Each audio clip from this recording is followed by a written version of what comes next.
प्राध्यापक सविता कुलकर्णी HBNI आयोजित केलेल्या रोगप्रतिकारक शक्तिशास्त्राच्या व्याख्यान मालिकेतलं हे आज 5वं व्याख्यान आपण सुरू करत आहोत.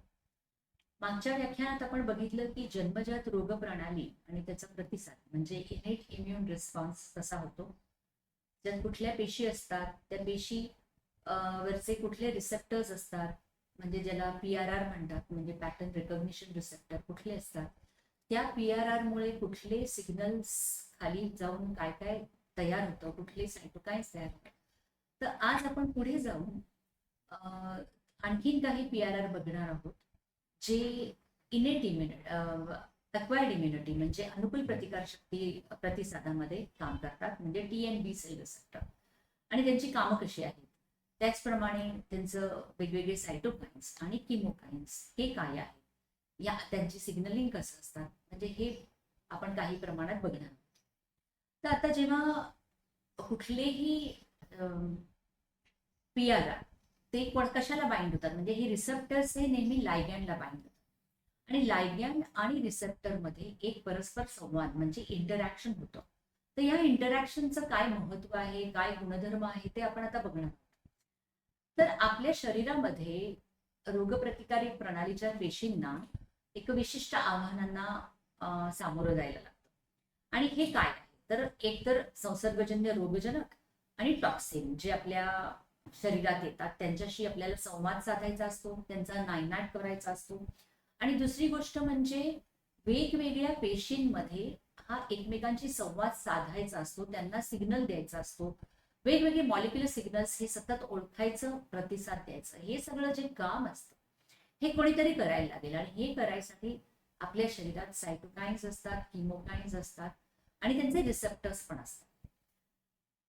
तर इम्युन सिस्टीम पेशी लायगॅन्ड्स ओळखण्यासाठी वेगवेगळ्या अर्थातच रिसेप्टर्सचा वापर करतात. हे आपण मागच्याच व्याख्यानामध्ये बघितलंय की पॅटर्न रिकॉग्निशन जे रिसेप्टर्स आहेत, म्हणजे हे आपण मागच्याच वेळेला बघितलं की जन्मजात रोगप्रतिकार शक्तीच्या पेशींवर म्हणजे मॅक्रोफाज, डेंड्रायटिक सेल्स, न्यूट्रोफिल्स यांच्यावर आपण PRR बघितले, ते कसे काम करतात ते बघितले. त्याचप्रमाणे अनुकूल रोगप्रतिकारक पेशींवर म्हणजे T आणि B सेलवर पण ते आढळतात, आणि काही काही रोगप्रतिकारक म्हणजे इम्युन पेशींचा भाग नसलेल्या पेशींवर सुद्धा ते आढळतात, जसे एपिथिलियल सेल्स किंवा न्यूरोनल सेल्स.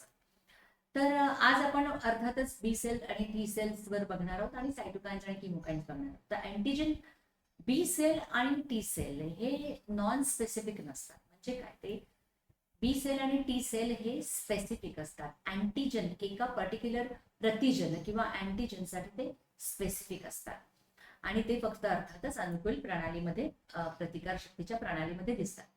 तर आता आपण बघूया की रिसेप्टर आणि लायगॅन्ड यांच्यामधले इंटरॅक्शन्स कशा होतात. ह्या इंटरॅक्शन वेगवेगळ्या नॉन कोव्हॅलंट बॉन्ड्सद्वारे होतात. म्हणजे काय, हे नॉन कोव्हॅलंट बॉन्ड म्हणजे काय असतं, तर एक म्हणजे हायड्रोजन बॉन्ड्स, दुसरे असतात आयोनिक बॉन्ड्स, तिसरे असतात वॉन्डरवॉल इंटरॅक्शन्स ह्या ज्या आहेत त्या, आणि हायड्रोफोबिक इंटरॅक्शन्स. आयोनिक बॉन्ड्स अर्थातच इकडे आहेत. तर ह्या सगळ्यांनी ऍक्च्युअली कुठलंही लायगॅन्ड हे रिसेप्टरला बांधलं जातं. हे सेम असेच इंटरॅक्शन्स, अशा सारख्या इंटरॅक्शन्स आपल्याला एन्झाईम्स मध्ये पण दिसतात, आणि अर्थातच या रिसेप्टर लायगॅन्ड म्हणजे आपल्याला अँटीजन अँटीबॉडी पण मध्ये याच पर्टिक्युलर रिॲक्शन दिसतात, ज्याने ते एकमेकांशी बांधले जातात. आता रिसेप्टर आणि लायगॅन्ड यांचा जो परस्पर संवाद असतो तो दोन पृष्ठभागांना पुरेसा वेळ देतो आणि पुरेशा एनर्जीने एकत्र ठेवतो, आणि त्याच्यामुळे त्याला मॉलिक्युलर सिग्नल किंवा आण्विक सिग्नल मिळतो, आणि मग पुढे त्याच्याशी तो सिग्नल पुढे जाऊन सिग्नल ट्रान्झॅक्शन आपण जे काही PRRच्या बाबतीत बघितलं ते होऊ शकतं. आता आपण बघूया की रिसेप्टर बाइंडिंग साईट याचं कॉन्सन्ट्रेशन S, लायगॅन्डचं कॉन्सन्ट्रेशन हे म्हणजे ते binding site is S, लायगॅन्ड L, आणि त्यांचं अर्थातच कॉन्सन्ट्रेशन म्हणजे हे.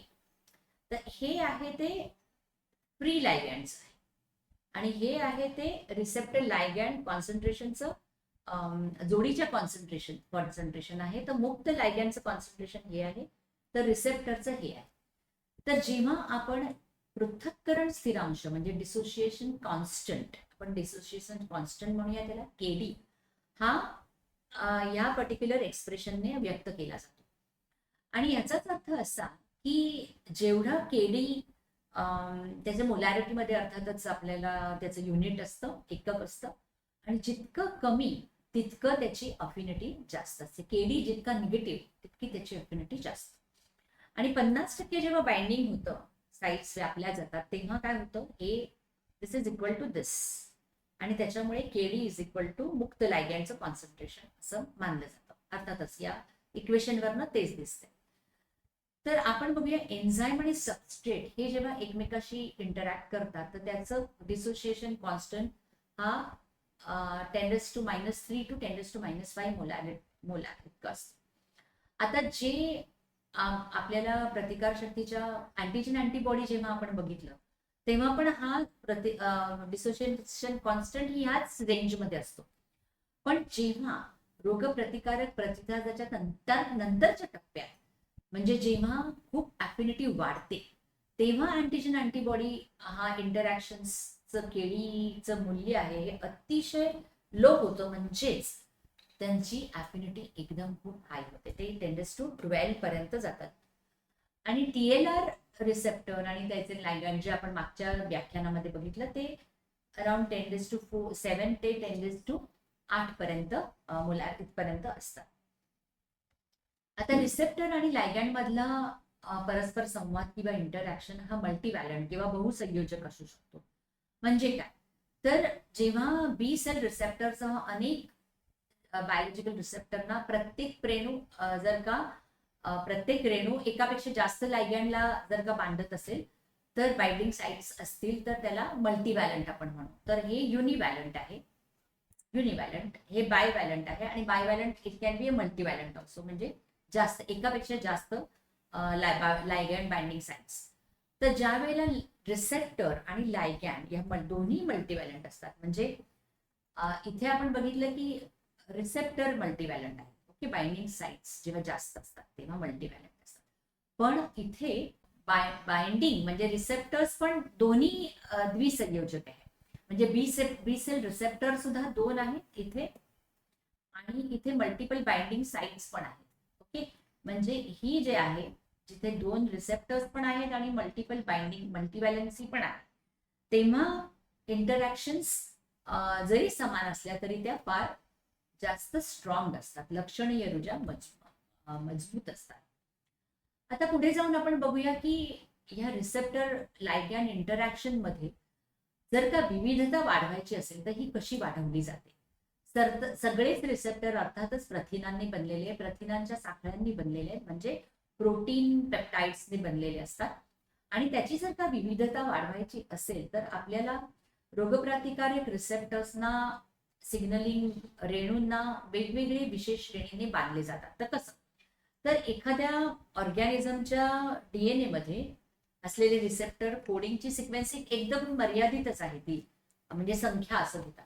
तर मग कसं बरं रोग प्रतिकारक प्रणाली म्हणजे आपली इम्युन सिस्टीम त्याच्यावर कसा प्रभावीपणे बांधणी करते, तर एक म्हणजे एकाच प्रथिनाच्या साखळीचा पुन्हा पुन्हा वापर केला जातो वेगवेगळ्या रिसेप्टर्स लायगॅंड्स.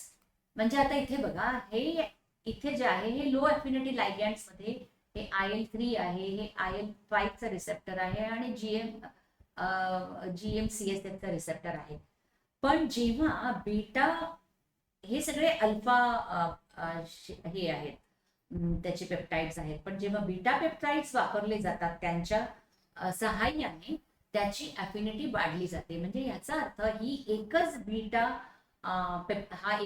पेप्टाइड सगळ्या रिसेप्टर्स मध्ये वापरला जातो, म्हणजे त्याला वेगवेगळे जीन्स असण्याची शक्यता नाहीये. अशा प्रकारे हे मल्टीपेप्टाइड करून त्या 2 साखळ्यांमध्ये हे सायटोकाईन रिसेप्टर बनले जातात आणि त्याच्यामुळे त्याचं अफिनिटी वाढते. तर आता हे आपण आता बघितलं IL-3, IL-5 आणि GM-CSF कसे रिसेप्टर होतात, ती एकच बीटा साखळी वापरली जाते. याचा अर्थ असा की जेव्हा बीटा साखळी अल्फा साखळीशी जोडून जाते त्याप्रमाणे ती अनेक सायटोकाइन्सशी बांधली जाते. आता हे जे रिसेप्टर आहे हे आपण इव्हन PRR मध्ये, म्हणजे जेव्हा आपण इनेट इम्युनिटी बघितली किंवा जन्मजात रोगप्रतिकारक शक्ती बघितली तेव्हा आपण बघितलं की हे जे PRR जे आहेत ते एक इम्युन डोमेनने बनलेले असतात, सॉरी इम्युनोग्लोबुलिन डोमेनने बनलेले असतात. आणि त्या इम्युनोग्लोबुलिन डोमेनचं पण आपण माहिती त्यावेळेला बघितली. आता इथे परत बघू कसं हे इथेच इम्युनोग्लोबुलिन. तर हे बघितलं तर तुम्हाला असं वाटेल की हे इम्युनोग्लोबुलिनच आहे असं तुम्हाला वाटेल. अर्थातच ते इम्युनोग्लोबुलिन IgM आहे. पण तशाच टाईपचे डोमेन्स जे हे एक आहे ते IG डोमेन आहे, इम्युनोग्लोबुलिन डोमेन. आणि अशा मल्टिपल इम्युनोग्लोबुलिन डोमेन्सने हे सगळे रिसेप्टर्स बनलेले असतात. तर जसं या इथे तुम्ही बघाल हे MHC आहेत, MHC डोमेन आहेत. CD क्लास 1 आणि क्लास 2 चे MHC डोमेन आहेत. त्याचप्रमाणे टी सेल रिसेप्टर्स असतात. त्याचप्रमाणे वेगवेगळे बी सेल, हे टी सेल रिसेप्टर आहेत. तर अशा प्रकारे सगळ्यांचे डोमेन्स, ते सगळे रिसेप्टर्स आहेत, ते सगळे बघितलेत तुम्ही. तर हे सगळे मल्टिपल इम्युनोग्लोबुलिन डोमेनने बनलेले आहेत. अर्थातच त्याचे नंबर वेगवेगळ्या रिसेप्टरमध्ये वेगवेगळे असतात आणि ते कसे बाइंड केलेले असतात ते तुम्ही बघितलंच. याच्यात मागच्या वेळेला आपण बघितलं. तर पहिल्यांदा हे डोमेन पूर्वी असं वाटायचं की हे फक्त अँटीबॉडी आहेत आणि स्रावित म्हणजे सिक्रिटरी अँटीबॉडीज मध्येच आहेत असं वाटायचं. पण तेव्हापासून हे डोमेन असं ओळखलं जातं की हे रेकग्निशन आणि ऍडिशन म्हणजे काय, ओळख करणं किंवा ऍडिशन मॉलिक्यूल म्हणजे चिकटून राहणं, या कार्यांमध्ये हे सगळी मॉलिक्युल्स काम करतात किंवा रेणू काम करतात. आणि हे आहे ते ह्या सगळ्यांना, हे सगळ्या रिसेप्टर्सना इम्युनोग्लोबुलिन सुपर फॅमिली असं म्हणतात. हे मागच्या वेळेलाही आपण बघितलं होतं. म्हणजे यामध्ये BCR, TCR, ऍडिशन रेणू, ऍडिशन मॉलिक्युल्स हे सगळे रिसेप्टर्स याच्यात समाविष्ट आहेत.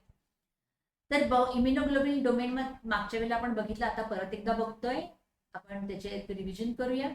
हे डोमेन साधारणपणे 110 अमिनो ऍसिड्स बनलेलं असतं आणि प्रत्येक बीटा शीट्स, या बीटा शीट्स आहेत त्याच्या या बीटा शीट्स मध्ये प्रत्येक बीटा शीट्स मध्ये साधारणपणे 3 ते 6 स्ट्रँड्स असतात आणि हे डोमेन्स इंट्राचेन डायसल्फाइड्सने जोडलेले असतात आणि त्याच्यानंतर हे लूप्स असतात आणि त्या लूप्सने ते ऍक्च्युली ऍडिशन, बाइंडिंग किंवा को रिसेप्टर म्हणून हे लूप्स काम करतात. वेगवेगळ्या प्रकारच्या ओळख प्रथिनांमध्ये म्हणजे जे रेकग्निशन मॉलिक्युल्स आहेत, प्रोटीन्स आहेत, त्यांच्यामध्ये जसं आपण मगाशी बघितलं वेगवेगळ्या प्रकारचे डोमेनची संख्या वेगवेगळी असते.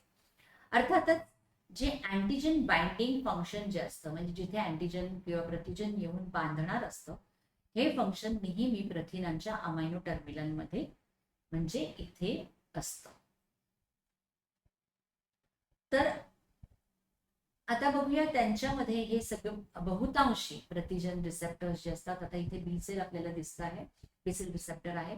तर तिथे 3 प्रकारचे डोमेन्स आपल्याला म्हणजे एक तर ते ट्रान्स मेम्ब्रेन असू शकतात, म्हणजे मेम्ब्रेनवर बाउंड असू शकतात. हे मेम्ब्रेन आहे, या मेम्ब्रेनवर ते बाउंड असू शकतात म्हणजे बांधलेले असू शकतात, किंवा ते स्त्रावित सायटोसॉलिक म्हणजे हे सेलमध्ये सिक्रेट झालेले स्त्रावित असू शकतात.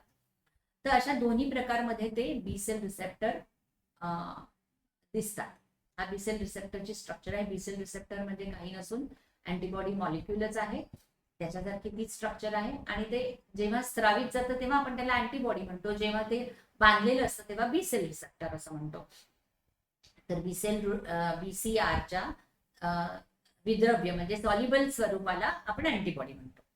आणि या दोन्हीमध्ये ते इम्युनोग्लोबुलिन कुटुंबातीलच आहेत, फॅमिलीमधलेच आहेत. आणि हा असा वेगळाच रिसेप्टर आहे या बी सेल रिसेप्टर. कारण का वेगळाच आहे तो, त्याची स्पेसिफिसिटी त्याच्या स्त्रावित अँटीबॉडीज सारखी असते. म्हणजे त्याची ही जी स्पेसिफिसिटी आहे त्या बी सेल रिसेप्टरची स्पेसिफिसिटी आणि त्याने सिक्रीट केलेल्या अँटीबॉडीची स्पेसिफिसिटी ही एकच असते. हा असा एकमेव रिसेप्टर आहे. हा पडदा बाउंड पण असतो म्हणजे पडद्यावर पण बांधलेला असतो आणि तो सेलमध्ये सिक्रेट पण झालेला असतो. तर आणि त्याच्यामुळे त्याला असं युनिक किंवा अद्वितीय, असामान्य असं म्हणतात. पुढे जाऊन आता आपण बघूया की एकाच पेशीद्वारे म्हणजे आपल्याला एक कळत नाही की एकाच पेशीद्वारे एक पडदाबद्ध म्हणजे मेम्ब्रेन बाउंड आणि एक स्राविक म्हणजे सिक्रेटरी. इम्युनोग्लोब्युलिन कसं बरं निर्मिती होते, तर त्याचं कारण आहे mRNA स्प्लायसिंग. म्हणजे काय असतं, बी सेल ची आयजीजी म्हणजे इम्युनोग्लोब्युलिन हेवी चेन जी एन्कोड केली जाते, ती करतानाच दोन वेगळ्या प्रकारचे mRNA बनवते. आणि मग हे एक प्रकारची mRNA सिक्रेटरी अँटीबॉडी बनवतं, आणि एक प्रकारचं दुसरं जे mRNA आहे त्याच्यात हायड्रोफोबिक सी टर्मिनल साठी माहिती व्यक्त होते. एक असतं हायड्रोफिलिक सी टर्मिनल. हायड्रोफिलिक असल्यामुळे ते सिक्रेटरी असतं, म्हणजे ते सॉल्युबल असतं, ते सायटोसॉल मध्ये असतं, सेलच्या आतमध्ये असतं. तर हायड्रोफोबिक जे असतं ते रिसेप्टर बाउंड असतं. तर हे इथे सी टर्मिनल हायड्रोफोबिक असतं, तर इथे हायड्रोफिलिक सेगमेंट असतो त्याच्यामध्ये.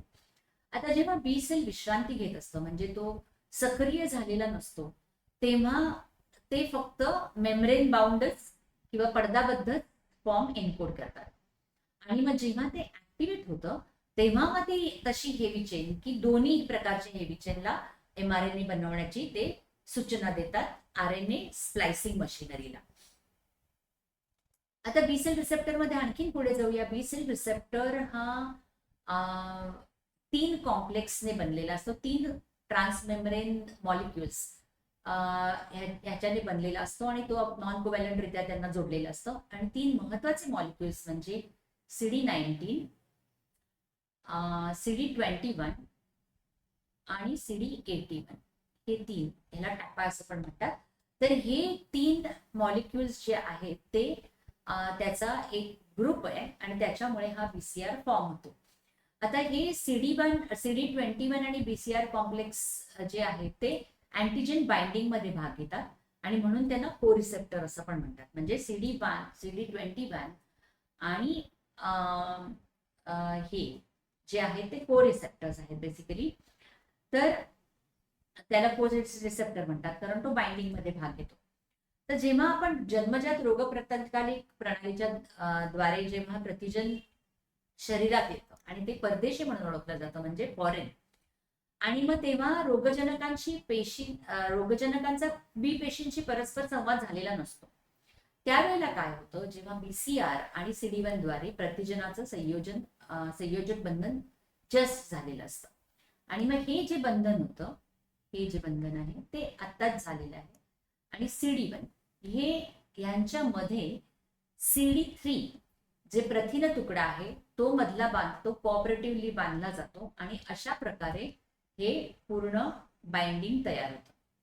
आणि या बाइंडिंगमुळे त्याच्यामुळे हा पूर्णपणे प्रतिजनाची तीव्रता किंवा ॲव्हिडिटी बांधली जास्त जाते. म्हणजे काय, म्हणजे जेव्हा अतिशय कमी असं सुद्धा प्रतिजन असेल, तर ह्या 3 बाइंडिंगमुळे ते कमी प्रतिजन सुद्धा बी सेलला सक्रिय करतं. अशा प्रकारे बी सेल रिसेप्टरची ते ॲबिलिटी वाढवतं. CD19 आणि CD81 हे दोघे जण आहेत, ते विशेषतः प्रतिजनांशी बांधलेले नाहीत, पण त्याऐवजी ते सिग्नलिंग मध्ये त्यांचा उपयोग होतो. आता पुढे जाऊन आपण बघूया, जेव्हा बी सेलचं सिग्नलिंग कसं होतं, म्हणजे सिग्नल ट्रान्सडक्शन कसं. ट्रान्सडक्शन म्हणजे तो सिग्नल पुढे घेऊन जा. तर बी सेल रिसेप्टर आणि कॉम्प्लेक्सची जेव्हा रचना आपण मगाशी बघितली तशी फॉर्म झाली, तर ती असं आहे की एक ओळख घटक आहे, म्हणजे रेकग्निशन कॉम्पोनंट जे आपण बघितलं, म्हणजे को रिसेप्टर म्हणून फॉर्म हे म्हणजे CD1 को रिसेप्टर म्हणून असतो, बीसीआर रिसेप्टर. आणि मग एक सिग्नल वहन युनिट आहे, ते युनिट म्हणजे हे आहे, हे अतिशय महत्वाचं आहे. ते आहे आयजीजी अल्फा आणि आयजीजी बीटा. आता हे आयजीजी अल्फा आणि आयजीजी बीटा हे ट्रान्समेम्ब्रेन आहे. ट्रान्समेम्ब्रेन म्हणजे काय, त्या मेम्ब्रेन मध्ये ते असे एम्बेडेड असतात, आणि त्यांची जी टेल्स असतात त्या आतमध्ये सायटोसॉल मध्ये असतात. तर आपण जसं बघितलं की PRR, आपण TLR आणि हे सगळे बघितले, तर त्यांचे सायटोसॉलिक जे भाग आहेत ते पुढचं सिग्नल ट्रान्सडक्शन कार्य करतं. तर त्यांच्या बाहेरचे जे आहे, मेम्ब्रेनच्या बाहेरचे जे त्यांचे भाग आहेत, ते रिसेप्टर लायगँडशी बांधण्याचं काम करतात. तसंच हे जे आहेत आयजी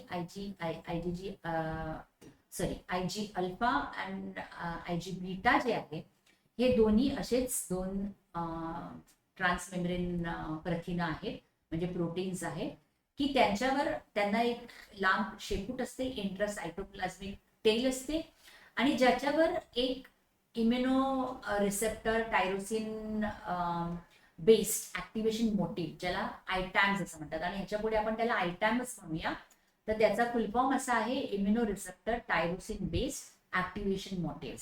हे आयटॅम असतात, हे ते ऍक्टिव्हेशनचं काम करतात. म्हणजे काय होतं, हे आयटॅम्स हे काही नसून एक अमिनो ऍसिडचा क्रम असतो, आणि त्याच्यामध्ये साधारण 10 अवशेषाच्या अंतरावर 2 टायरोसिन रेसिड्यूज असतात.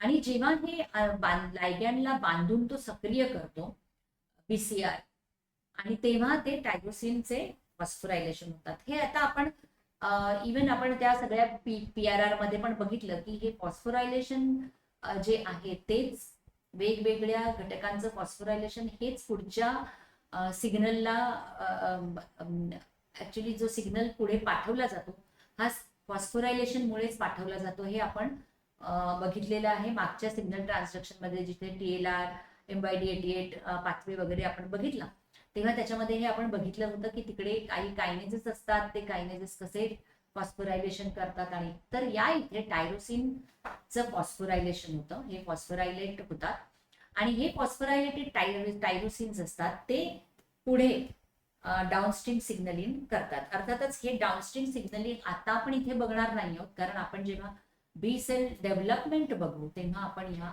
सिग्नलिंगचं पूर्णपणे जास्त खोलात जाऊन अभ्यास करूया.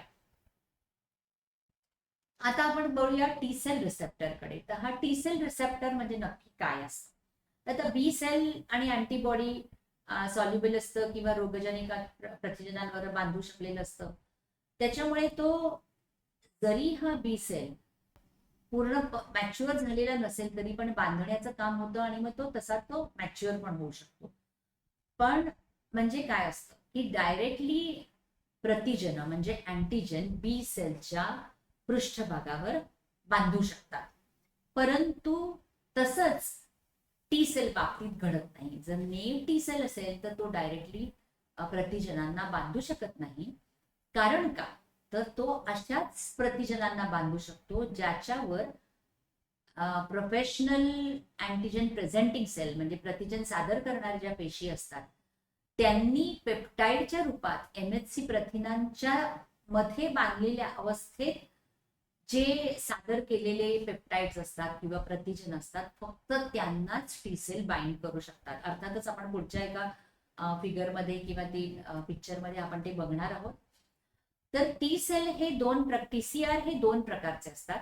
एक आहे अल्फा बीटा आणि डेल्टा गॅमा डेल्टा, हे दोन हेटेरोडायमर्स आहेत. हेटेरो म्हणजे काय, वेगवेगळे. जेव्हा एकच, आता अल्फा अल्फा असेल तर त्याला होमोडायमर आपण म्हणू, किंवा बीटा बीटा असेल तर त्याला होमोडायमर म्हणू. पण अल्फा बीटा आणि गॅमा डेल्टा म्हणजे हे वेगवेगळ्या प्रकारचे डायमर असल्यामुळे त्यांना हेटेरोडायमर असं म्हणतात. तर बहुतेक टी सेल पेशींवर अल्फा आणि बीटा हे अतिशय कॉमन आहे हेटेरोडायमर, आणि म्हणूनच त्यांना अल्फा बीटा TCR असं म्हणतात. अल्फा बीटा हे MHC1 MHC2 रेणूंच्या पृष्ठभागांवर एका आण्विक खाचेमध्ये म्हणजे मॉलिक्युलर ग्रिड त्याच्यामध्ये सादर केलेलं पेप्टाइड जे असतं, पेप्टाइडचा तुकडा असतो जो कॉम्प्लेक्स प्रतिजनांना बांधला जातो. म्हणजे वेगवेगळा, आता हा अतिशय कॉम्प्लेक्स असा हे आहे. तर जो बी सेल रिसेप्टर आहे तो डायरेक्टली या अँटीजनला बाइंड करू शकतो कुठल्या एपिटोपवर, जे आपण अँटीजन अँटीबॉडी इंटरॅक्शन मध्ये बघितलं. परंतु तेच TCR आहे तर तो असा बाइंड करू शकणार नाही. तो MHCच्या मध्ये असलेला जो पेप्टाइड आहे त्यालाच जर TCR बाइंड करू शकतो, नाहीतर तो प्रोसेस झालेला नसेल तो डायरेक्टली असा बाइंड करू शकत नाही. तर टी सेलचा दुसरा उपसंच जो आहे, जो ज्याला गॅमा डेल्टा असं म्हणतात, तर तो दुसरा तो आहे त्याचं प्रमाण अर्थातच रक्तामध्ये कमी असतं, आणि ते वेगळ्या प्रकारचे रिसेप्टर्स आहेत ते आपण बघू. तर आता अँटीबॉडीच्या हलक्या साखळ्यांप्रमाणेच म्हणजे लाईट चेन जी आपण बघितल्या त्याचप्रमाणे लाईट चेनला कसे दोन डोमेन होते, इम्युनोग्लोबुलिन डोमेन जे होते ते लाईट चेनला दोन होते, तुम्हाला आठवत असेल, एक व्हेरिएबल आणि एक कॉन्स्टंट. अगदी तसंच TCR मध्ये हे दोन डोमेन असतात, एक व्हेरिएबल आणि एक कॉन्स्टंट. ओके, एक एन टर्मिनलला व्हेरिएबल डोमेन असतं. जसं आपण बघितलं अँटीबॉडीमध्ये एक व्हेरिएबल टर्मिनल असतं, ते एन डोमेनला असतं. आय मीन एन टर्मिनलला व्हेरिएबल डोमेन असतं असं. आणि जिथे अँटीजन बाइंड होतं तसं इथे सुद्धा हे व्हेरिएबल डोमेन आहे, आणि जिथे वेगवेगळ्या प्रकारचे आपल्याला व्हेरिएशन दिसतील आणि त्याचप्रमाणे वेगवेगळ्या प्रकारचे प्रतिजन इथे MHCच्या द्वारे बांधले जातात. तर आता TCR एका डायसल्फाइड बॉन्डने एकत्र जोडलेले असतात, जो C डोमेन आणि प्लाझ्मा पडद्याच्या 2 सिस्टीन अवशेषांना जोडतो. तर हे आहे आपल्याला इथे दिसतोय. आणि 21 ते डायसल्फाइडच्या C टर्मिनलच्या बाजूला आपल्याला दिसेल एक ट्रान्समेम्ब्रेन डोमेन असतं. हा ट्रान्समेम्ब्रेन डोमेन हा 21 ते 22 अमिनो ऍसिडने बनलेला असतो. आणि त्याचं काम काय असतं, तर तो ट्रान्समेम्ब्रेन डोमेन आहे हे TCR ला स्टेडी ठेवतं, म्हणजे स्थिर ठेवतं. प्लाझ्मा पडद्यामध्ये तो असा आहे, तर तो त्याला स्थिर ठेवतो. तर अल्फा बीटा दोन्ही साखळ्यांमध्ये 5 ते 9 अवशेषांचे एक इंट्रासेल्युलर डोमेन पण असतं. आणि हे डोमेन PCR प्रमाणेच अर्थातच पुढे सिग्नलिंगचं काम करणार, इंट्रासेल्युलर डोमेन. आता BCR प्रमाणे TCR सुद्धा ग्लायकोसिलेटेड असतं. BCR म्हणजे आपण बघितलं अँटीबॉडी हे ग्लायकोसिलेटेड असतात. तसंच टी सेल सुद्धा टी सेल रिसेप्टर्स पण सुद्धा ग्लायकोसिलेटेड असतं. आणि ग्लायकोसिलेशनची पातळी आहे हे त्याच्या ऍक्टिव्हेशनच्या प्रमाणात बदलू शकते. म्हणजे सक्रियतेचे प्रमाण हे ग्लायकोसिलेशनच्या पातळीवर अवलंबून असतं. तर आता बघूया, हा TCR आहे हा नुसताच टी सेलला सक्रिय करू शकत नाही. म्हणजे आता अँटीजन MHC मधलं बाइंड झालेलं अँटीजन TCR ला बाइंड झालं, तर ह्या एकमेव बाइंडिंगमुळे टी सेलला ऍक्टिव्हेशन होते. ह्याच्याबरोबर आणखी खूप सहाय्यक रेणू टी सेल ऍक्टिव्हेशनला मदत करतात, आणि त्यांना ऍक्सेसरीज मॉलिक्यूल किंवा सहाय्यक रेणू असं म्हणतात.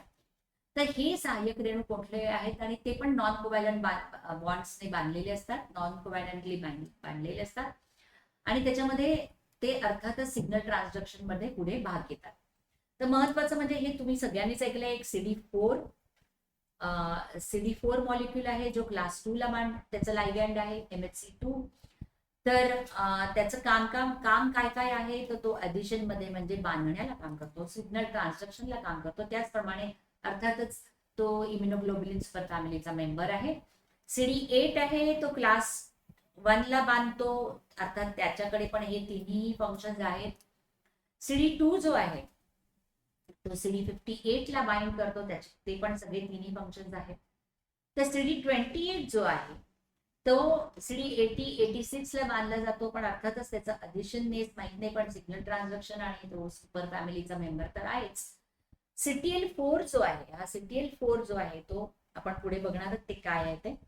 तर अर्थातच तो ऍडिशन नाहीये, पण तो सिग्नल ट्रान्सडक्शन मॉलिक्यूल आहे, आणि अर्थातच तो सुपर फॅमिलीचा मेंबर नाहीये. CD45 रिसेप्टर जो आहे CD28 चं लायगँड आहे, 22 हे त्याचं लायगँड आहे, आणि तो पण सुपर फॅमिलीचा मेंबर आहे, आणि तो भाग करतो. आणि लास्टला CD5 आहे. आता ह्याच्या पुढे आपण बघूया की काही इम्पॉर्टंट जे सहाय्यक रेणू आहेत ते आपण बघू. म्हणजे जसं CD4 आहे, CD4 अर्थातच हा असा दिसतो, त्याच्यात 4 IG डोमेन आहेत, D1 to D4.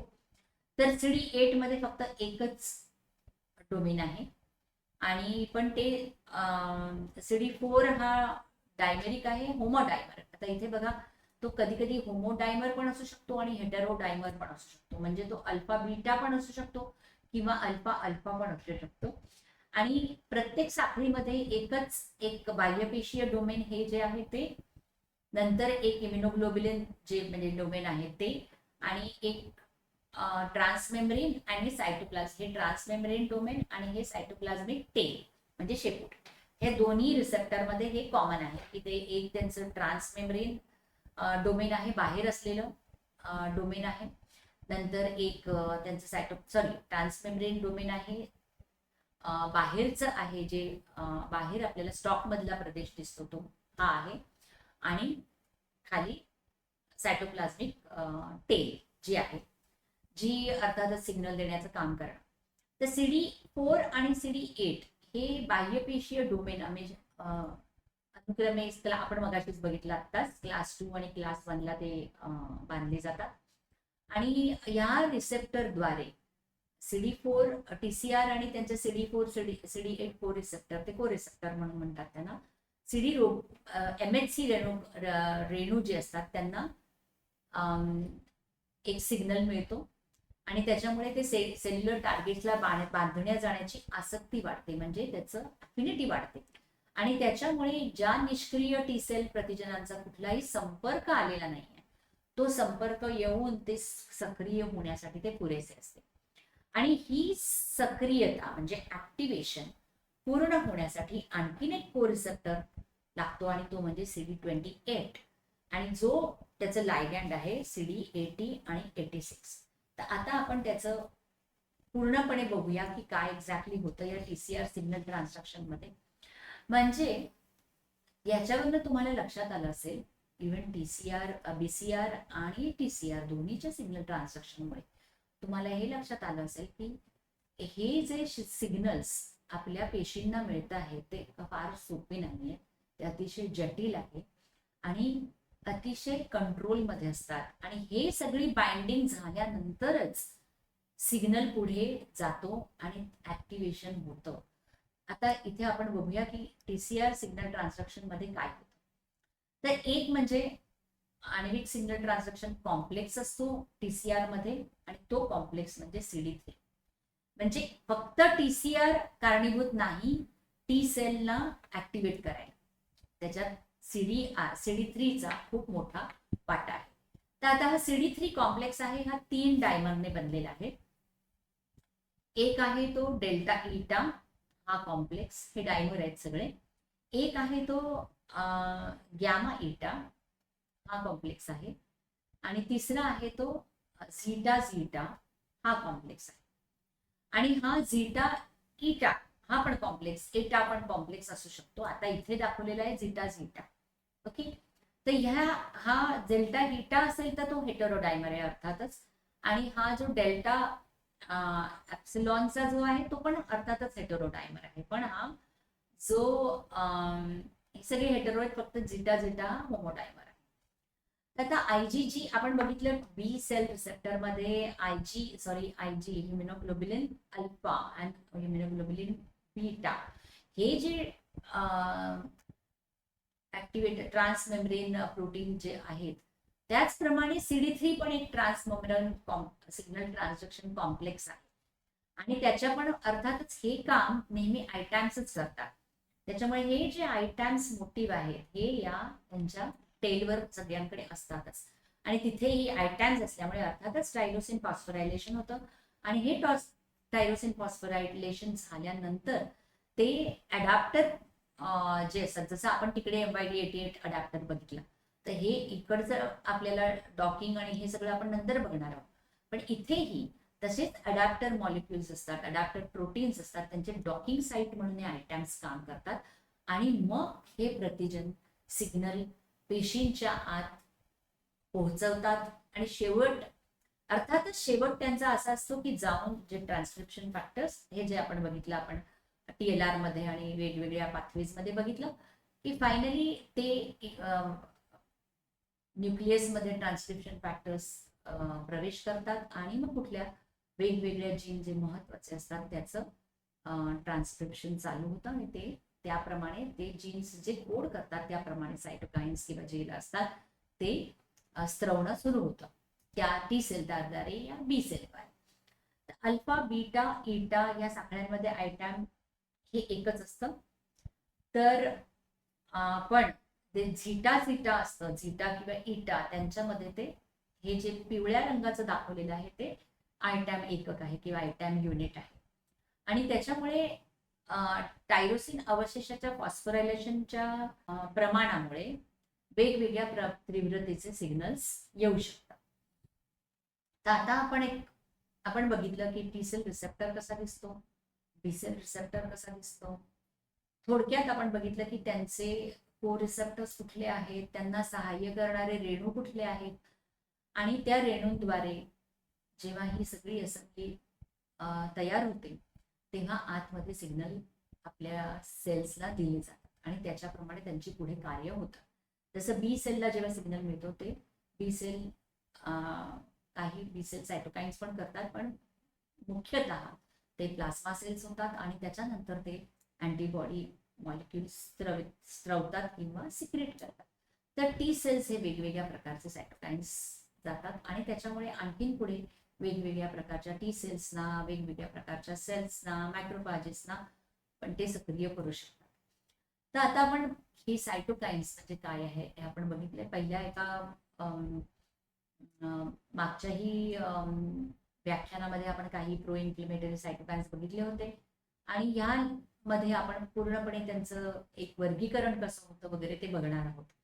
तर रोगप्रतिकार शक्तीच्या पेशींमध्ये संवाद साधण्याचं जे काम करतात, हा संवाद जो असतो वेगवेगळ्या पेशी वेगवेगळ्या अवयवांमध्ये, वेगवेगळ्या उतींमध्ये म्हणजे टिश्यूज मध्ये जे असतात ते लांब लांब असतात आणि त्यांना जो आपण सिग्नल देणार असतो किंवा त्यांच्यातलं जो संवाद साधणार असतो ते काम सायटोकाइन्स करतात.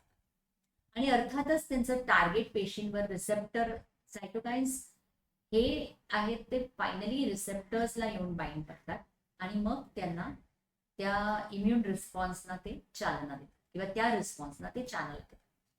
तर एकदा त्यांच्या वेगवेगळ्या प्रकारच्या आंतरक्रिया असतात म्हणजे इंटरॅक्शन्स. त्या कशा असतात, त्या कुठल्या इंटरॅक्शन्स असतात त्याच्यामुळे ते रिस्पॉन्स देऊ शकतात. तर एक म्हणजे पेशी पटलाच्या लक्ष्य पेशी म्हणजे टार्गेट पेशी ज्या आहेत, टार्गेट सेल्स ज्या मेम्ब्रेनवर जे ॲडिशन रेणू असतात आणि किमोकाईन रिसेप्टर्स असतात त्यांच्या एक्सप्रेशनमध्ये हे बदल घडू शकतात किंवा एका ठिकाणाहून दुसऱ्या ठिकाणी पेशी जाण्यासाठी हे मदत करू शकतात.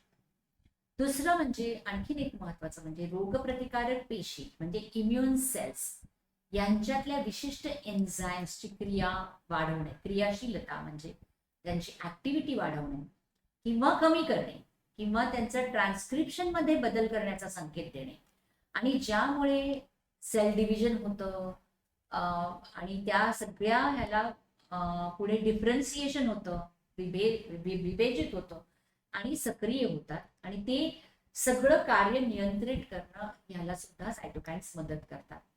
त्याचप्रमाणे पेशींनी कधी जगायचं आणि पेशींचं आता मरण्याची वेळ आलेली आहे हेही सायटोकाइन्स ठरवतात.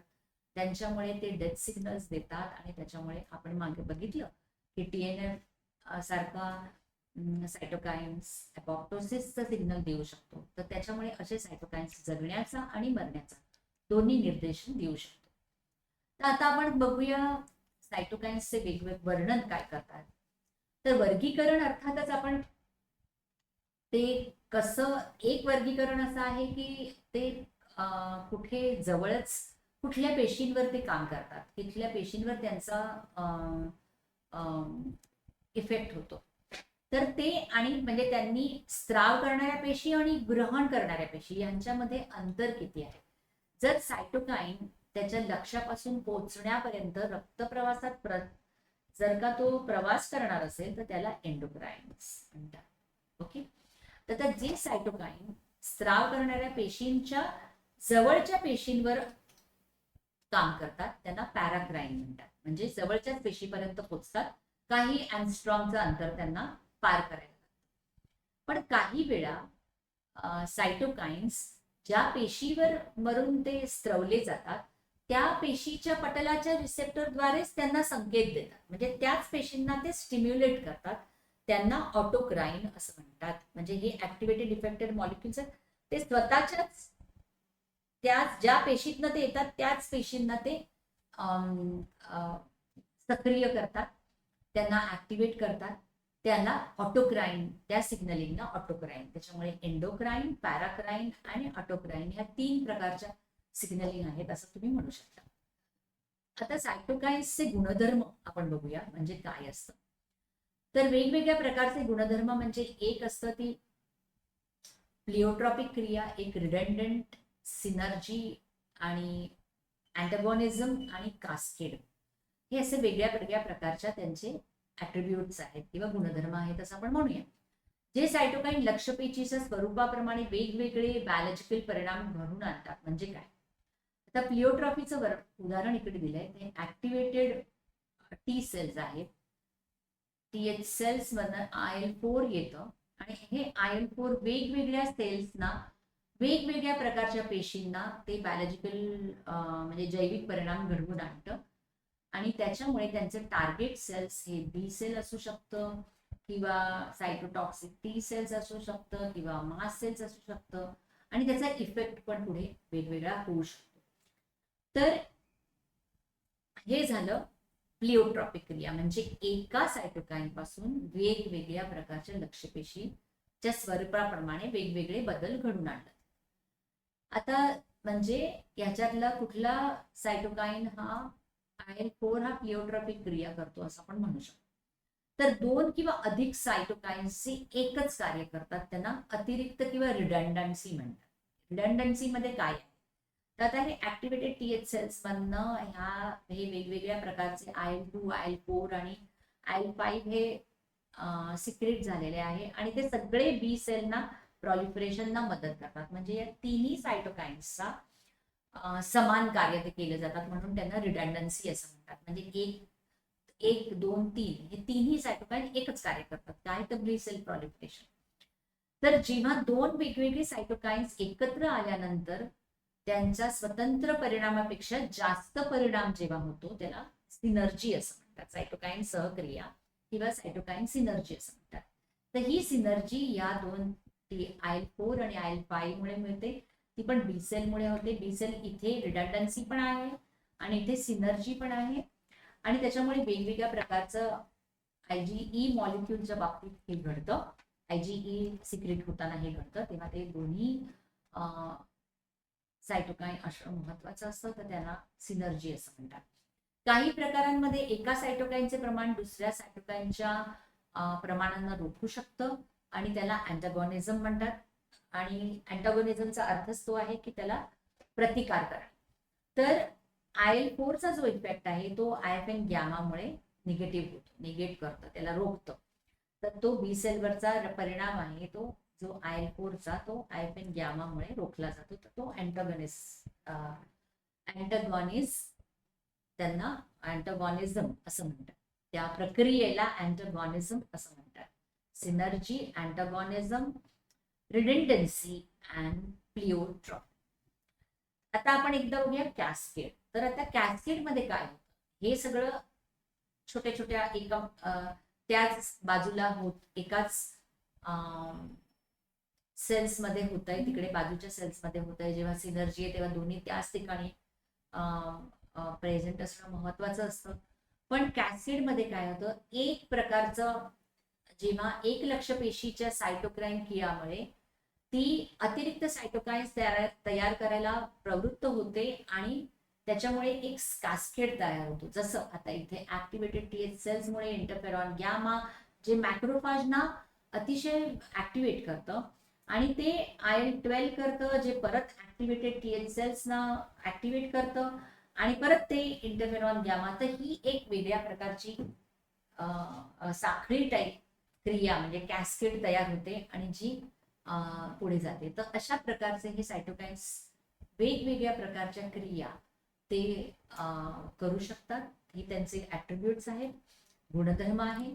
आता आपण बघूया की सायटोकाईन्सचं वेगवेगळ्या 6 फॅमिलीमध्ये त्याचं क्लासिफिकेशन केलं गेलंय. फॅमिलीज मध्ये म्हणजे त्यांना वर्गीकरण केलं गेलं आहे. तर आता पहिल्या फॅमिलीचं नाव आहे इंटरल्युकिन 1 फॅमिली किंवा इंटरल्युकिन 1 एक कुटुंब. त्याच्यामध्ये कुठले कुठले प्रतिनिधी आहेत म्हणजे कुठले कुठले सायटोकाईन्स या फॅमिलीच्या अंडर येऊ शकतात?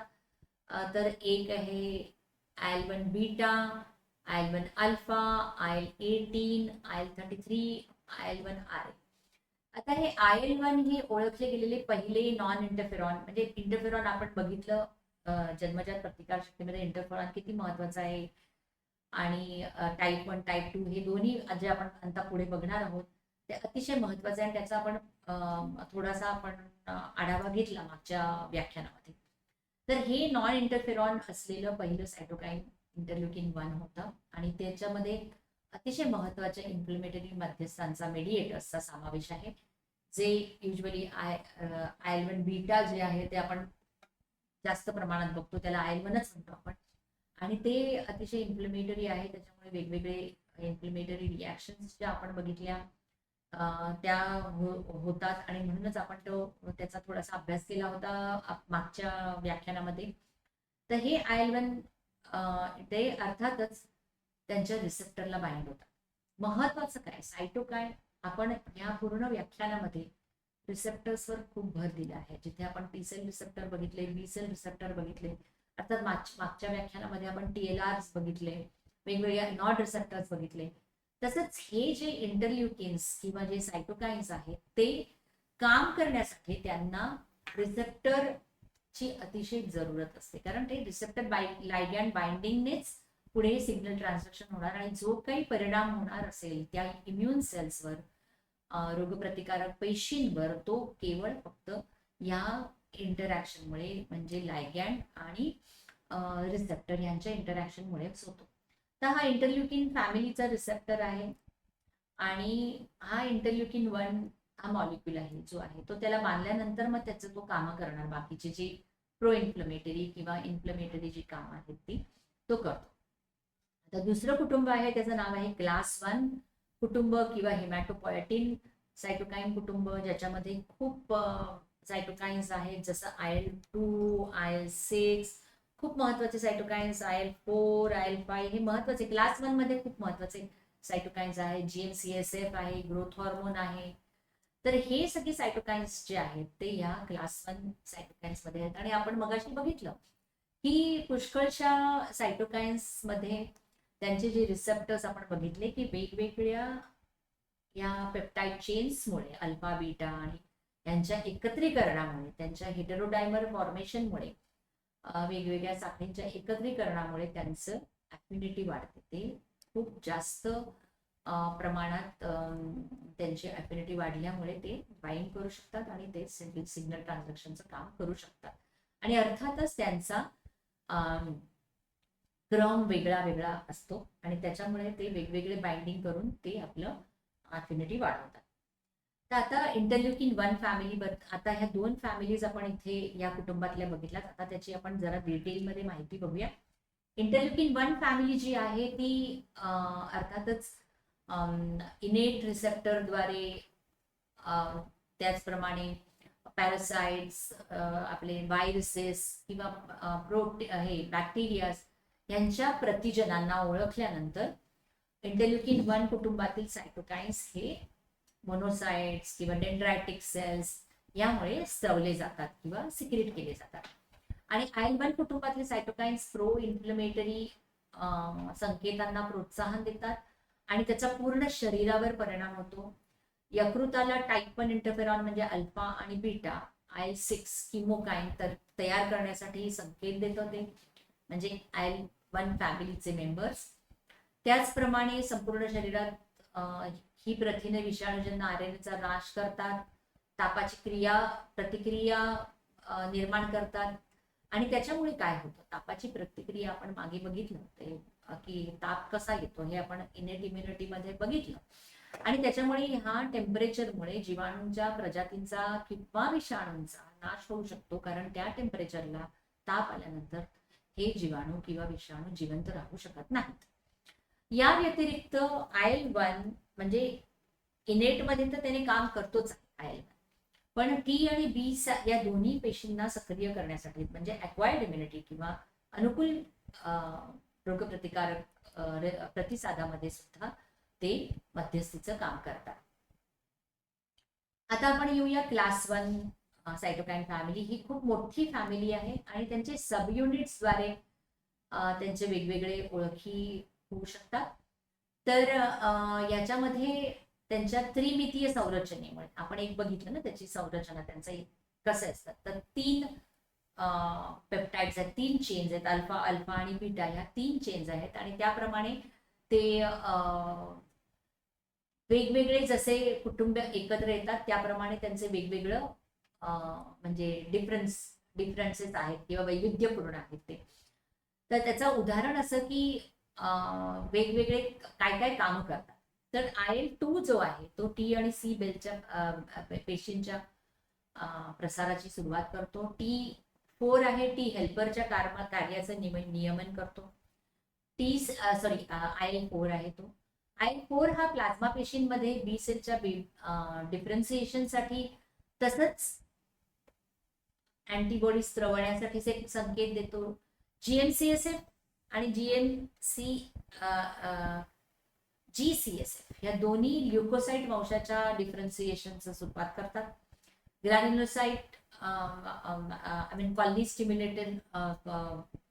स्टिम्युलेटिंग फॅक्टर, त्याच्यामुळे ते वेगवेगळ्या ल्युकोसाइट्सचा पुढे डिफरन्सिएशन होतं.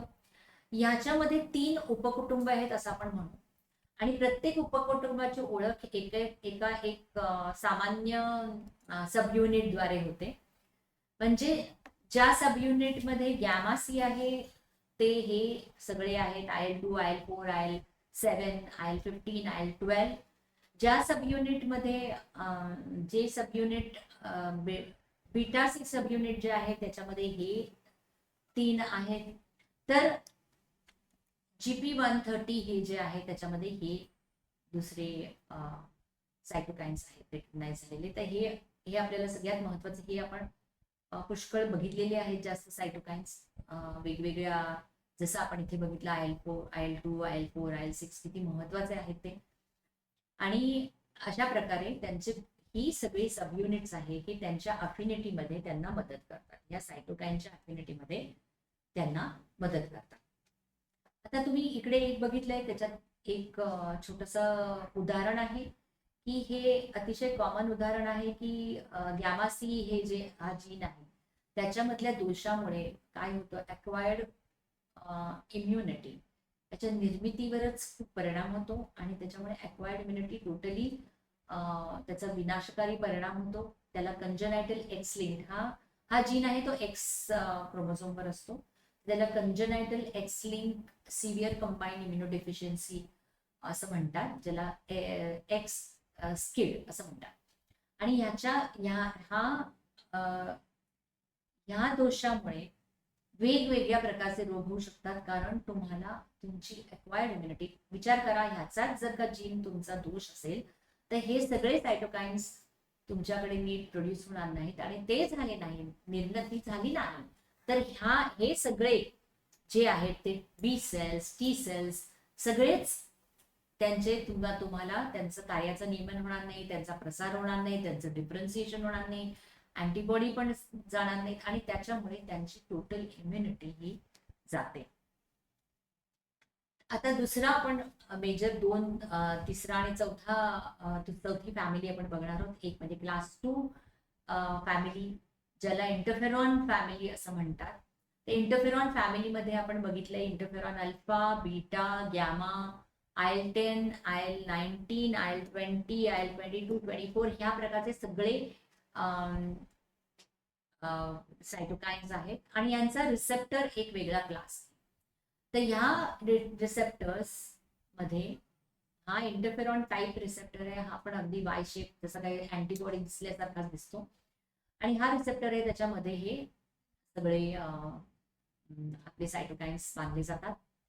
जरी इंटरफेरॉन्स आपण बघितलेत मागच्या व्याख्यानामध्ये, आपण बघितलं की इंटरफेरॉन अल्फा आणि बीटाचं किती योगदान आहे व्हायरसेससाठी फाईट करण्याचं, म्हणजे विषाणूंच्या विरोधी प्रतिसाद देण्याचं अतिशय महत्वाचं असलं तरी पण ते अतिशय मॉड्युलेशन, रोगप्रतिकारक प्रतिसादाचं महत्वाचं मॉड्युलेटर्स म्हणून इंटरफेरॉन्स महत्वाचे आहेत, आणि इंटरफेरॉन गॅमा त्याच्यात खूप कार्य करतो, सहकार्य देतो.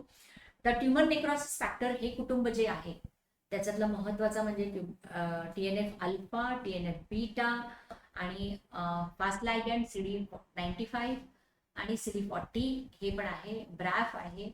या कुटुंबातील सदस्य आहेत ते सॉल्युबल, म्हणजे ह्याच्यातले जे आहेत ते सॉल्युबल किंवा पडदाबद्ध असू शकतात, आणि ते रोगप्रतिकारक प्रणालीचा विकास आणि प्रभाव होमिओस्टॅसिस मध्ये सुद्धा सामील असतात. आणि तो ट्रायमर असतो, TCR TNF रिसेप्टर, हे 3 साखळ्या असतात, त्यांना ते बांधले जातात आणि मगच त्यांचं ऍक्टिव्हेशन होतं. तर आता आपण बघूया क्लास 2 इंटरफेरॉन मध्ये पहिलं एक टाईप 1 इंटरफेरॉन, क्लास 2 मध्ये इंटरफेरॉन सायटोकाइन्स. टाईप 1 इंटरफेरॉन हे अल्फा आणि बीटा हे जे 2 सदस्य आहेत ते सुमारे 20 प्रथिनांचा एक समूह आहे. आणि इंटरफेरॉन बीटा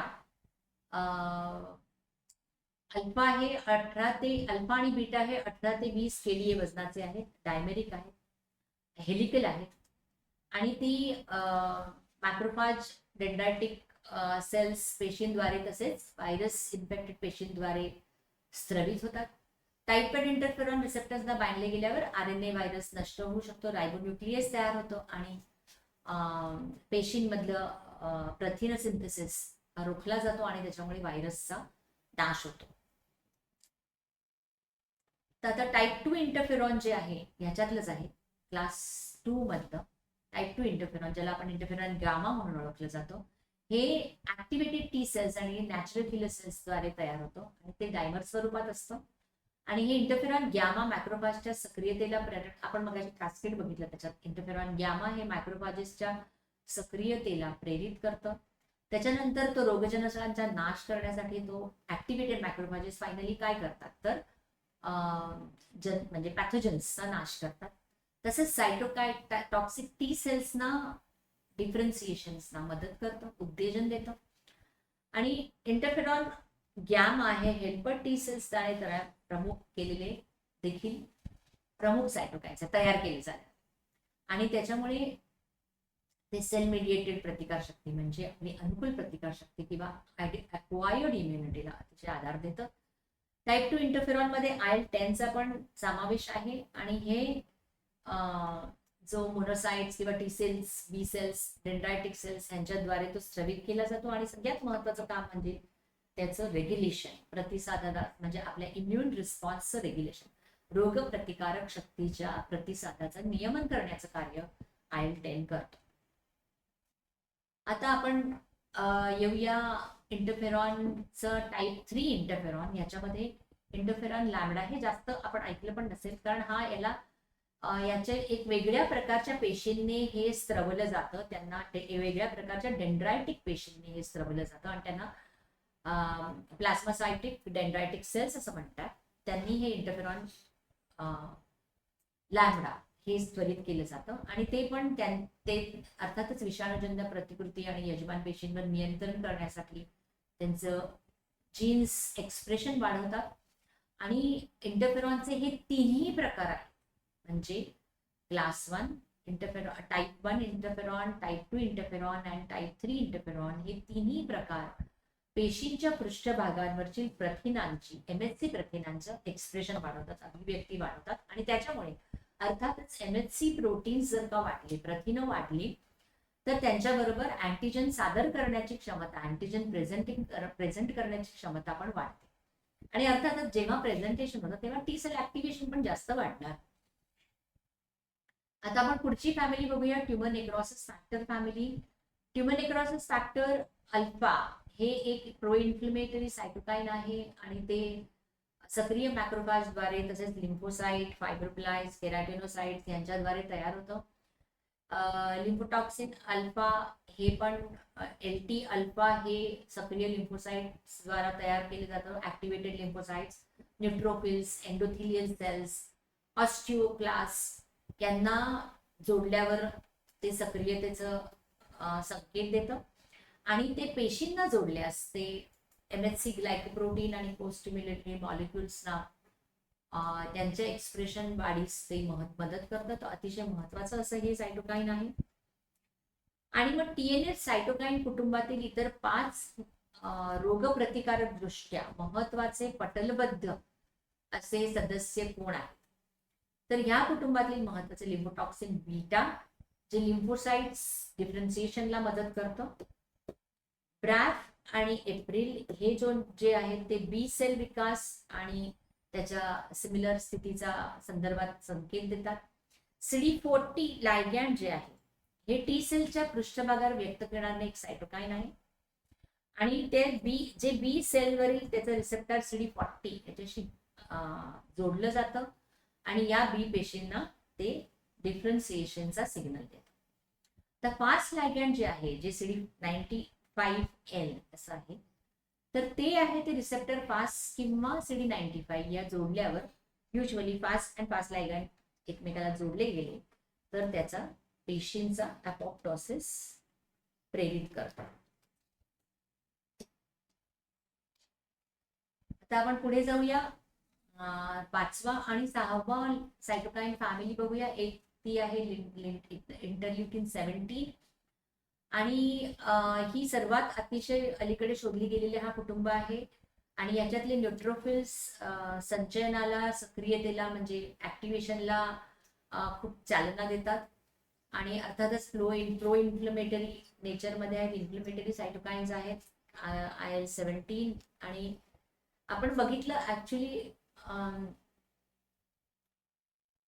हा पर्टिक्युलर सायटोकाईन्सला हे वेगवेगळे सायटोकाईन्स आपण आणखीन आधी पण बघितलेले आहेत जे मागच्या व्याख्यानात आपण बघितलेले आहेत जे इनेट इम्युन सेल्स पासून पण बनले, इनेट लिम्फॉइड सेल्स पासून जे बनलेले आहेत आणि ते टी सेल पासून पण बनलेले आहेत हे आपण बघितलेलं होतं.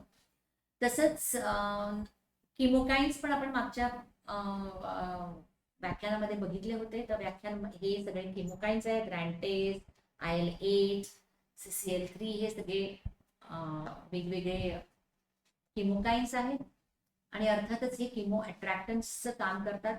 किमोकाईन्सचे रिसेप्टर्स हे असे दिसतात, जी प्रोटीन्सना ते बांधले जातात आणि ते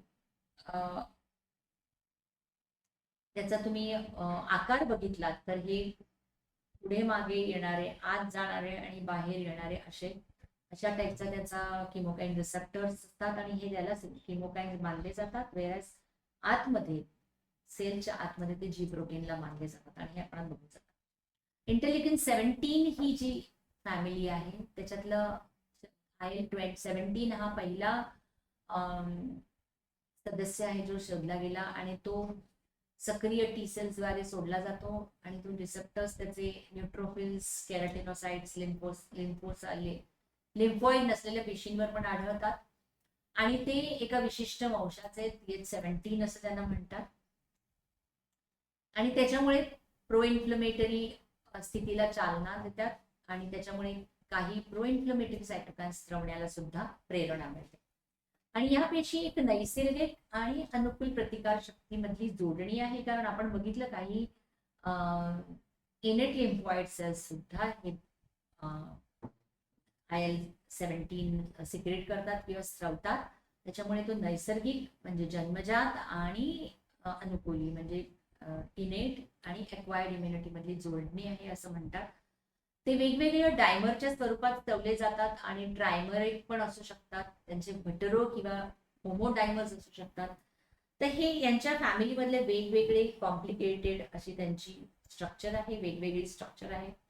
आता आपण बघितलं IL-17चं अतिशय कॉम्प्लिकेटेड स्ट्रक्चर आहे ज्याची IL-17A त्याला बाइंड होतो आणि बाकीचे हे आहेत ते थोडंसं कमी कॉम्प्लिकेटेड स्ट्रक्चर आहे त्यांची, पण असे हे वेगवेगळे रिसेप्टार्स आहेत. ते खाली आपण जे बघितले ते त्याचे रिसेप्टार्स आहेत. आता किमोकाईन्स जेव्हा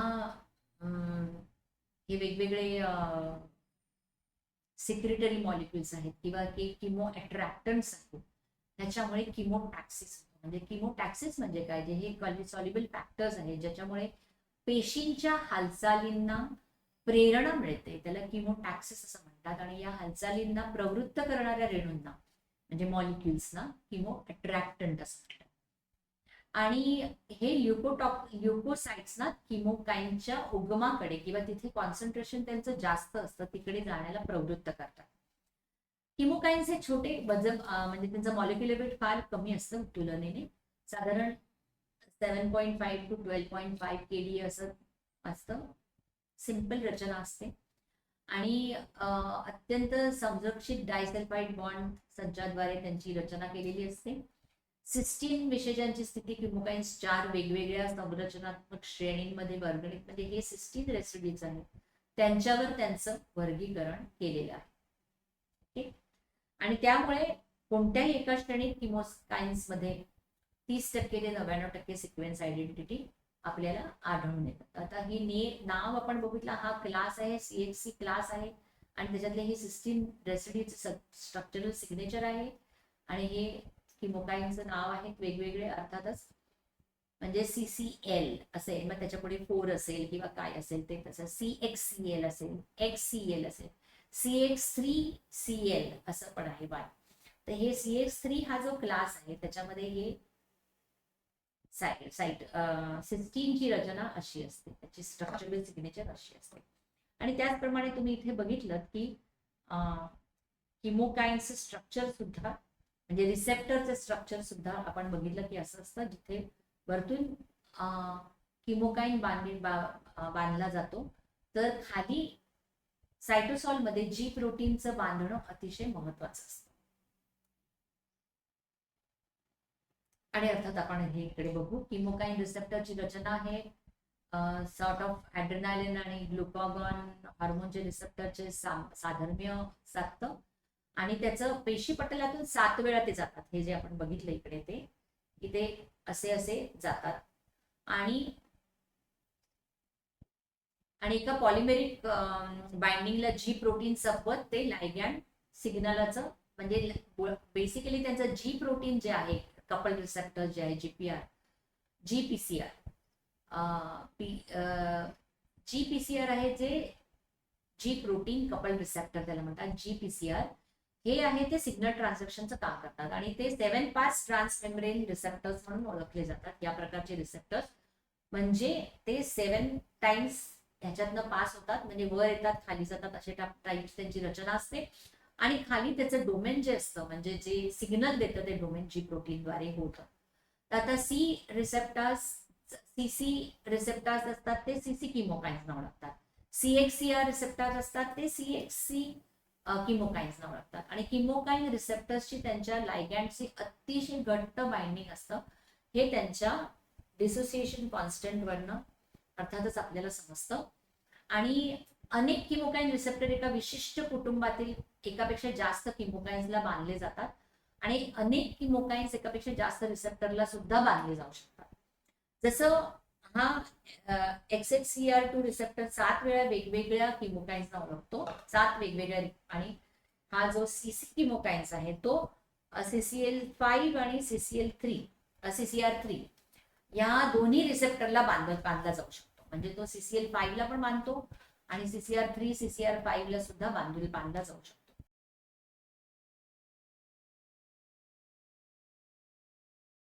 आता आपण इथे बघणार आहोत की सायटोकाईन जास्त झाल्यामुळे, कमी झाल्यामुळे, त्यांच्यातलं असंतुलन झाल्यामुळे कुठल्या कुठल्या प्रकारच्या विकृती आपल्याला होऊ शकतात, काय होऊ शकतात. एक म्हणजे प्रमाणापेक्षा जास्त सायटोकाईन्स ऍक्टिव्हिटी असेल तर त्या संबंधित कुठले कुठले रोग होऊ शकतात. तर हे सायटोकाईन रिलीज सिंड्रोम किंवा सायटोकाईन स्टॉर्म, आणि हे सगळ्यांनीच ऐकलं असेल, स्पेशली कोविडमध्ये सगळ्यांच्या कानावर आलं असेल सायटोकाईन स्टॉर्म, IL-6 स्टॉर्म. कोविडमध्ये सगळ्यांना कळलं की ह्या पेशंट्समध्ये, कोविड झालेल्या पेशंट्समध्ये त्यांच्या लंग्समध्ये अतिशय जास्त प्रमाणात IL-6 इन्फ्लेमेटरी सायटोकाईन्स, TNF यांचं प्रमाण जास्त वाढल्यामुळे एक प्रकारचं सायटोकाईन स्टॉर्म आल्यामुळे या पेशंट पुष्कळसे जे रुग्ण होते त्यांना खूप प्रॉब्लेम्स आले, त्यांचे लंग्स निकामी झाले आणि त्याच्यामुळे मग ते व्हेंटिलेटरवर जाऊन पुष्कळसे रुग्ण गेले, त्याच्यामुळे गेले, सायटोकाईन स्टॉर्ममुळे ते गेले. आणि हे वेगवेगळ्या हा एक रोगप्रतिकारक प्रणालीचा एक गंभीर दाहक इन्फ्लेमेटरी प्रतिसादामुळे होत आहे. त्याच्यामुळे अवयव निकामी होतात, जसं त्याच्यामध्ये लंग्स निकामी झाले कोविडमध्ये, आणि कार्डिओमायोपॅथी होऊ शकते, कॅपिलरी लीक होऊ शकतं. तसंच सेप्सिस मध्ये पण असं सायटोकाईन ऍक्टिव्हिटी खूप वाढू शकते, प्रो इन्फ्लेमेटरी प्रतिसाद खूप वाढू शकतो या सेप्सिसमुळे. नंतर एक वेगळ्या प्रकारचा इन्फ्लुएन्झा जसं कोविड-19 आत्ताच आपण बघितलं त्याच्यामध्ये स्टॉर्म सुरू होऊ शकतो. आता स्वयंप्रेरित रोग म्हणजे स्वयंप्रेरित म्हणजे काय, ऑटो इम्युन जे रोग आहेत त्याच्यात वेगवेगळ्या सायटोकाइन्सचा समावेश असलेली अशी जी रोगप्रतिकारक प्रतिसाद इम्युन अतिशय जास्त सक्रिय म्हणजे खूप ऍक्टिव्हेट झालेली इम्युन रिस्पॉन्स आहे, त्याच्यामुळे काही वेगवेगळ्या प्रकारचे ऑटो इम्युन डिझीज होऊ शकतात. आणि हे तर अगदीच कॉमन आहे. पहिला म्हणजे अतिशय कॉमन म्हणजे रुमॅटॉइड आर्थरायटिस, त्याच्यातून खूप जास्त कॉमन नसलेला पण सिस्टमिक ल्युपर एरिथ्रोमॅटस, आणि मग मल्टिपल स्क्लेरोसिस, आणि अर्थातच एक टाईप 1 डायबिटीस. पण हे इन्फ्लमेशनच एक इन्फ्लमेटरी रिस्पॉन्समुळेच तयार झालेला एक वेगळ्या प्रकारचा ऑटोइम्युन डिझीज आहे. तसंच दमा ॲलर्जिक प्रकाराचा असतो. इतर स्थिती आहे, एक आहे हिमोफॅगोसायटिक लिम्फोहिस्टिओसाइटोसिस, हे एक HLH म्हणून आहे. आणि वेगवेगळ्या प्रकारचे ऑटो इन्फ्लेमेटरी विकार. काही विशिष्ट प्रकारच्या कर्करोगांमुळे जिथे सायटोकाइन्सच्या गाठीच्या प्रोत्साहन म्हणजे सायटोकाइन्स गाठींच्या प्रोत्साहन देतात वाढीस. आणि युआयटिस एक डोळ्यांचा इन्फ्लेमेटरी रोग आहे, तो तिथे पण हे इन्फ्लेमेटरी सायटोकाइन्स जास्त प्रमाणात झाल्यामुळे होऊ शकतो. काही वेळेला सायटोकाइनच्या कमतरतेमुळे सुद्धा रोग होऊ शकतात, आणि त्याला युजली इम्युनोडेफिशियन्सी असं म्हणतात. म्हणजे रोगप्रतिकार शक्तीची कमतरता असलेले रोग, काही रोग त्याच्यामुळे सुद्धा होऊ शकतात. तर आता सायटोकाईन आपल्याला माहिती आहे की ह्या सगळ्या टी सेल मिडिएटेड असो किंवा म्हणजे ऑटो इम्युन अक्वायर्ड इम्युनिटी असो किंवा इनेट इम्युनिटी असो, म्हणजे जन्मजात असो, अनुकूल प्रणाली असो, इम्युन रिस्पॉन्स असो, या सगळ्यांमुळे आपली प्रतिकार शक्ती वेगवेगळ्या डिझीजना, वेगवेगळ्या रोगांना ती फाईट करू शकते. आणि त्याच्यामुळेच सायटोकाइन्सचा उपयोग घेऊन वेगवेगळ्या रोगांवर तो उपाय म्हणून असू शकतो. कारण शेवटी सायटोकाइन्सच एक प्रकारचं सिग्नल ट्रान्सडक्शन देणार आहे, आणि त्याच्यामुळे वेगवेगळ्या रोगांचा नाश, रोगजनकांचा नाश होऊ शकतो, पॅथोजनचा आपण नाश करू शकतो. तर आता रिकॉम्बिनंट सायटोकाइन्स हे आता हल्ली आलेले आहेत.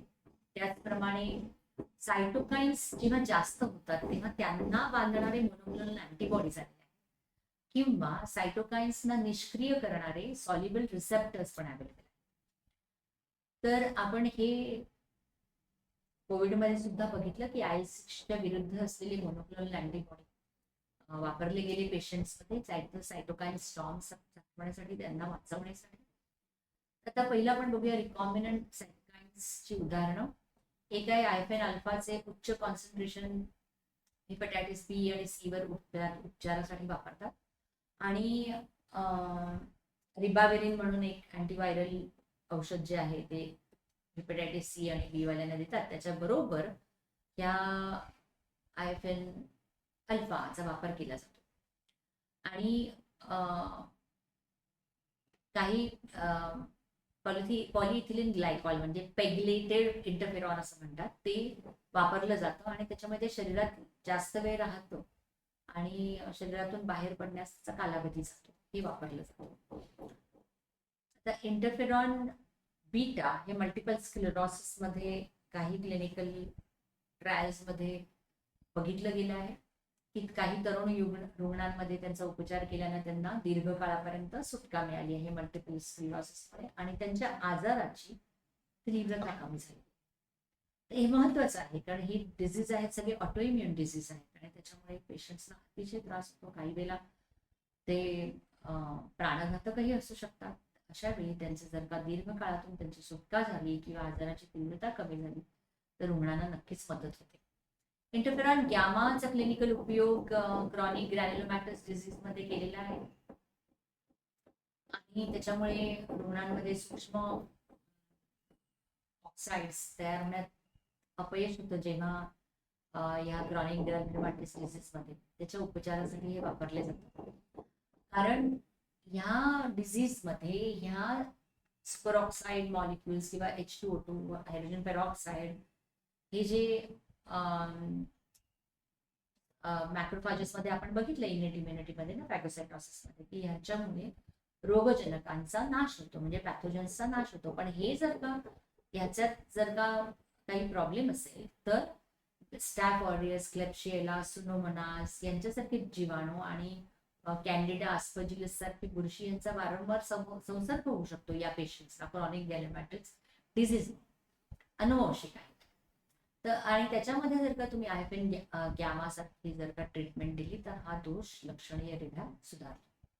आता सायटोकाइन्सच्या विरुद्ध जे मोनोक्लोनल अँटीबॉडीज आहेत किंवा सॉल्युबल रिसेप्टर्स आहेत यांचा वापर जसा TNF अल्फा रिसेप्टर्स किंवा TNF अल्फाच्या विरुद्धच्या मोनोक्लोनल अँटीबॉडीचा वापर संधिवात, रुमॅटॉइड आर्थरायटिस किंवा अँकिलोजिंग स्पॉन्डिलायटिस नावाचा एक जो ऑटोइम्युन डिसीज आहे जो HLA-B27 ह्या प्रथिनाच्या प्रेझेन्स असलेल्या प्रथिनं असलेल्या रुग्णांमध्ये त्याचं प्रमाण आढळलं जातं, जास्त प्रमाण आढळलं जातं, ज्याच्यामुळे खूप वेदना होतात, सांध्यांना सूज येते, त्याच पाठीचा कणा स्टिफ होतो, ताठरपणा येतो, हे सगळं आहे. तर त्याचं सगळं हे सगळे जे सिम्पटम्स आहेत ते कमी करायला मदत होते. परंतु या प्रकारचे जर का औषधं दीर्घकाळ घेतली तर त्यांना पुढे जास्त रोग होण्याची शक्यता असते, जसे TB सारखे डिझीज होऊ शकतात. कारण TNF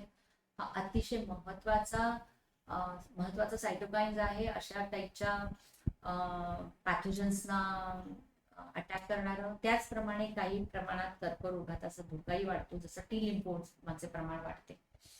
आता क्लिनिकल मेडिसिन मध्ये सायटोकाइन्स आणि अँटीसायटोकाइन्स थेरपीचा वापर इन्फ्लमेशन, कर्करोग, इव्हन ऑर्गन ट्रान्सप्लांटेशन, ॲलर्जीचे आकार यासाठी पुढील वर्षांमध्ये एक अतिशय आशादायक आहे आपल्याला आणि म्हणूनच सायटोकाइन्स अतिशय महत्वाचे. आता आपण एक शेवटचं बघूया की सिग्नल ट्रान्सडक्शन क्लास 1 आणि क्लास 2. पण मेजॉरिटी आपले जे सायटोकाइन्स आहेत ते क्लास 1 क्लास 2 मध्ये येतात आणि त्यांचं एक प्रकारचं कॉमन सिग्नल ट्रान्सडक्शन पाथवे असं तुम्ही म्हणू शकता. तर ह्या सायटोकाइनच्या बंधनामुळे रिसेप्टर सब युनिटचं डायमरायझेशन होतं आणि त्याचं परस्पर फॉस्फोरायलेशनद्वारे जॅक टायरोसिन कायनेज यांचं इथे जे आहे ते ऍक्टिव्हेशन होतं आणि ते ऍक्टिव्हेशन झाल्यावर विविध टायरोसिन अवयवाचे फॉस्फोरायलेशन होतं आणि ते फॉस्फोरायलेशन झाल्यावर रिसेप्टरसाठी डॉकिंग साइट्स तयार होतात आणि त्याच्यात फायनली काय होतं, हे डायमरायझेशन होतं स्टॅटचं आणि स्टॅट ट्रान्सक्रिप्शन फॅक्टर सक्रिय झाल्यानंतर ते केंद्रांमध्ये जातात म्हणजे आपल्या न्यूक्लियसमध्ये जातात. न्यूक्लियसमध्ये गेल्यानंतर अर्थातच स्पेसिफिक जीन्सचं ट्रान्सक्रिप्शन होतं आणि सायटोकाइन रिसेप्टर्स आणि त्याच्यामुळे वेगवेगळ्या प्रकारचे जीन्स होतात. आणि कुठले सायटोकाइन्स हे जॅकस्टॅट पाथवेचा वापर करतात तर ऑलमोस्ट खूपच IFN alpha, beta, IFN gamma, IL-2, IL-4, IL-6, IL-7, IL-12, 15, 21 म्हणजे हे एवढे सायटोकाइन्स जे क्लास 1 आणि क्लास 2 मध्ये आहेत ते सगळे जण या जॅकस्टॅट पाथवेचा उपयोग करतात आणि त्यांच्या सिग्नल ट्रान्सडक्शनमुळे आपल्याला जे जीन्स महत्वाचे असतात अशा जीन्सचा ट्रान्सक्रिप्शन होऊन ते प्रोडक्ट्स तयार होतात आणि ते पुढे आपल्याला इम्युन रिस्पॉन्स मध्ये, इम्युन प्रतिसादामध्ये, रोग प्रतिकारक प्रतिसादामध्ये मदत करतात. आज आपण इकडेच थांबूया. धन्यवाद.